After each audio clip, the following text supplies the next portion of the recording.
Hello বন্ধুরা, তোমরা সবাই কেমন আছো? আমি ভালো আছি। আজকে আমি মোরলা মাছ রান্না করব ছিম দিয়ে। এই যে ছিম কুচিয়ে রেখে দিয়েছি মোরলা মাছ। প্রথমে আমি পেঁয়াজ আর টমেটোটা দিয়ে দিয়েছি, ওটাকে ভালো করে কষিয়ে তারপরে আমি ছিমটা দিয়ে দেবো।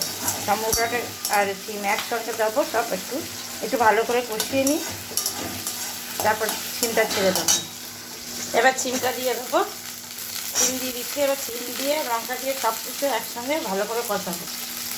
সামান্য একটু নুন দিয়ে দিলাম আর একটু সামান্য হলুদ দিয়ে দিচ্ছি। এগুলোকে একটু ভালো করে কষিয়ে তারপরে মাখা মাখা করবো, বেশি ঝোল করবো না। মোরলা মাছ দিয়ে এর আগে দিয়েছি আর পেঁয়াজ দিয়ে, তারপরে দিলাম আলু পেঁয়াজ কুচিয়ে। এবার চিনি দিয়ে মাখা মাখা করে করবো। চিনিগুলো একটু গোটা গোটা দিয়েছি, একটু বড়ো বড়ো, মাঝখান দিয়ে এক ফালি করে দিয়েছি। এভাবে করেও খাবেন, দেখবেন ভালো লাগবে। যারা যারা এভাবে করে খান তারা একটু কমেন্ট করে জানাবেন, আর লাইকটা, শেয়ারটা, সাবস্ক্রাইবটা করে দেবেন।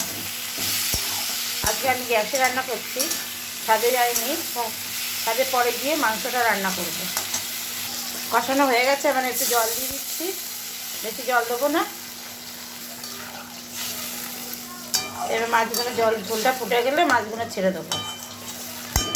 লাস্টে জিরে আর গোলমরিচ দিয়ে নামিয়ে দেবো। মানে ঝোলটা ফুটে গেছে, এবার মাছগুলো দিয়ে দেবো।